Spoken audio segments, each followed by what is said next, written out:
Bai'at Nabi Sallallahu Alaihi Wasallam terjadi secara rahasia tanpa diketahui oleh orang-orang Quraisy. Nabi lalu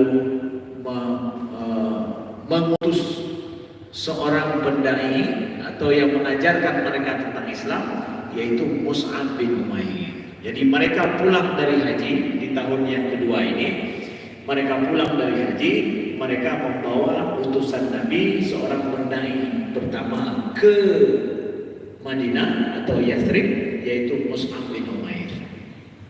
Nah, Mus'ab bin Umair pulang bersama dengan 12 orang ini ya, ke sana. Tentu 12 orang ini itu mereka perwakilan daripada suku mereka. Suku mereka banyak yang datang pergi haji. Ya, haji jahiliyah ya. Nah, mereka pulang membawa Mus'ab bin Umair. Nah, Mus'ab bin Umair jadi janji lagi tahun depan akan jumpa lagi di tempat ini. Tahun depan jumpa lagi di tempat ini. Tahun depannya berapa orang mereka datang? Ini udah ada Mus'ab bin Umair, yaitu duta pertama Islam ke Yathrib, diutus oleh Nabi SAW untuk mengajarkan tentang Islam dan mendakwahkan Islam di sana, karena sudah ada yang membackup-nya. Karena 12 orang yang di-backup-nya. Ya. Tahun depan artinya kali leblah tahun ya Nabi ya. Tahun depan mereka pergi haji lagi membawa sebanyak 75 orang. 75 orang yang kamiman. Kan yang mandang linglung antaranya engkau ya. Pasti dia kan yang sudah beriman dengan Nabi Sallallahu Alaihi Wasallam dan sudah tahu Islam. Mereka ingin jumpa, mau lihat yang mana Nabi Muhammad, tahu Nabi Muhammad. Ya, mereka sudah mengenal Islam dan beriman kepada Allah Subhanahu Wa Taala dan Nabi Muhammad SAW. Jadi dari 12 dia 75. Jadi si draw apa kan? Cara matematik ini, bagai. Limang draw, yang baru 2 tahun pun di draw ini, lainnya kan 5 draw. Idanya ke 2 tahun baru draw kan, atau ke 10 tahun baru draw kan. Jika ada cek lagi yang mata orang cek ya, supaya ada cek betul ya. Tak punya draw betul ya. Berapa orang sudah ditanya? Jangan jauh-jauh, kawan dekat aja yang dapat kabar itu dengar. Enggak bukan hanya dengar badannya, tapi naurung ya. Dalam model kita ini dengar abangnya. Bersalah tapi dengar cik. Ya. Perlu ya betul. Kayaknya mana? Nah, dan sahabat-sahabat dua lagi kan. Ya, ai kadang tinggal kan di Bandung, tapi tinggal di kampung lain. Karena masalah api ini ya. Ya. Jadi begitu dakwah itu bergerak ya, mengajar. Yang mengajar itu bukan berarti kacara ondan, itu ajaran dalam yang hukum deh. Lagi Mus'ab, ya Mus'ab bin Umair, yang Mus'ab bin Umair, yang lain di mana cukai-cukai muda ya dengan Mus'ab bin Umair ya. Dia ada dengan orang baru. Lagi Usaid bin Khudair masuk Islam dengan Sa'ad bin Mu'az. Sa'ad bin Mu'az ini ya, dengan Usaid bin Khudair ini 2 orang pemuka Aus dan Khazraj. Ya. Yang disampaikan kepada Mus'ab bin Umair bahwa Mus'ab bin Umair yang tanya dakwah Sa'ad bin Mu'az. Siapa dia kata Mus'ab bin Umair? Sa'ad bin Mu'az itu kalau dia beriman itu satu kabilahnya beriman semua. Jadilah target Mus'ab bin Umair kan pakai diajak untuk berjumpa dengan Mus'ab bin Umair.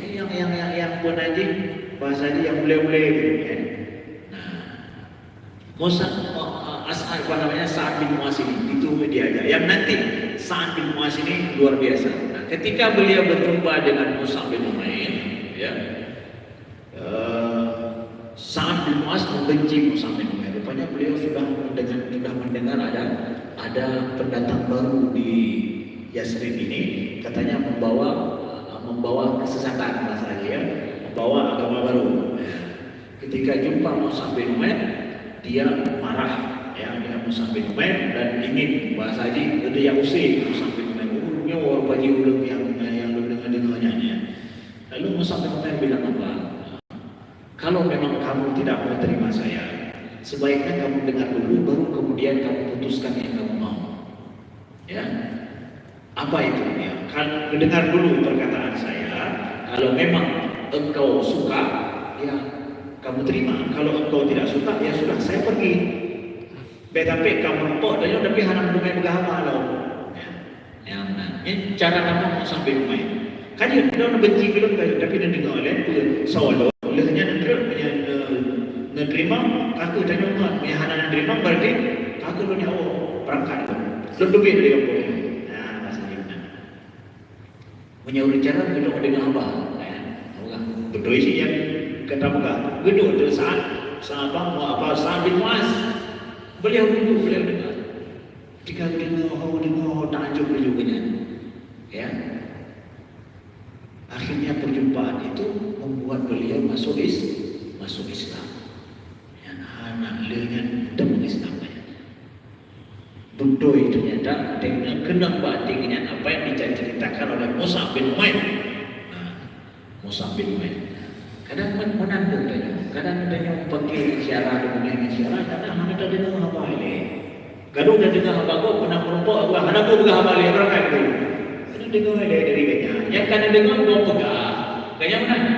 Yang kadang dengar kau pegang, itu dengan don benci gelon kadang, dengar apa ini? Dengar oleh kau. Ternyata betul kayaknya kau pegang lunya, aku lu berangkat, lu berarti salah, berarti hati kau. Ya, kalau lu berangkat. Nah gitu dia. Ya. Sa'ad bin Mu'az akhirnya masuk Islam. Sa'ad bin Mu'az inilah yang ketika meninggal beliau nanti selanjutnya dalam perjuangan Islam disebut dengan ihtazza arsyur rahman bimauti Sa'ad. Bahwa arasy Allah itu bergoncang dengan wafatnya Sa'ad bin Mu'az. Inilah dia orangnya. Awal dia masuk Islam. Jadi dialah yang membackup Nabi Sallallahu Alaihi Wasallam yang kemudian kabilah Khazraj itu kabilah Aus itu masuk Islam gara-gara beliau akhirnya semuanya. Ya. Nah, ule-ule ngopi, ule-ule preman, ule-ule bandar-bandar yang dekat di pakar masjid, yang bandar sepuh, pakar masjid. Ya. Yang bandar-bandar ini, tapi dia apa? Pakai lagi ke masjid. Ya. Kemudian bos judi online kadang pakainya. Boy yang pakai, preman yang illegal dengan rame kawan, yang pakai. Yang punya memang kabel, kan mau bergawa, yang nak mau bergawa kabel, yang mengontrol yang contohnya yang kena abal tu. Nah selanjutnya di dalam jumpa dengan 75 orang, ya, 75 orang yang sudah beriman dengan Nabi Sallallahu Alaihi Wasallam. Nah, perjumpaan ini kan sudah sulit untuk rahasia karena kan 75 dan Nabi berusaha supaya ini memang tidak diketahui oleh orang Quraisy Mekah. Kalau beliau sudah ada link, sudah ada beberapa orang yang memang sudah beriman yang merupakan orang luar, dan ini memang cita-cita Nabi. Bagaimana orang luar Mekah beriman dengan beliau pada saat orang Mekah tadi tidak mau terima beliau, orang Taif tidak mau terima beliau. Jadi dibuatlah strategi oleh Nabi Sallallahu Alaihi Wasallam. Kita jumpa di Aqabah, tapi perjumpaannya adalah tengah malam. Tengah malam jumpa tengah malam. Dan untuk datang ke perjumpaan ini, ya, itu datang dua-dua orang, jangan rame-rame, sendiri atau dua-dua orang. Jadi mengendap-endap di malam hari untuk menjumpai Nabi. 75 orang ini. Datang mereka di tengah malam, ya, tanpa diketahui oleh orang Quraisy dan selain daripada 75 orang ini. Berjumpalah di Aqabah itu, mereka melihat Nabi di tengah malam. Yang namanya baru-baru Nabi Muhammad tengah malam. Mencoba cara kalau wajah Nabi mudah-mudahan terpilih pada tangannya. Ya. Nah, karena nyoba pun karena ambil haji bagi banyak berarti belum yang Benaji ke bahasanya macam boleh 18 17 ya kan terang bulan pada saatnya karena hana lawan ya maknanya lujur lawan ini hanawan ya. Mereka melihat Nabi sallallahu alaihi wasallam. Nah, disinilah kemudian mereka mendengarkan langsung Islam daripada Nabi sallallahu alaihi wasallam.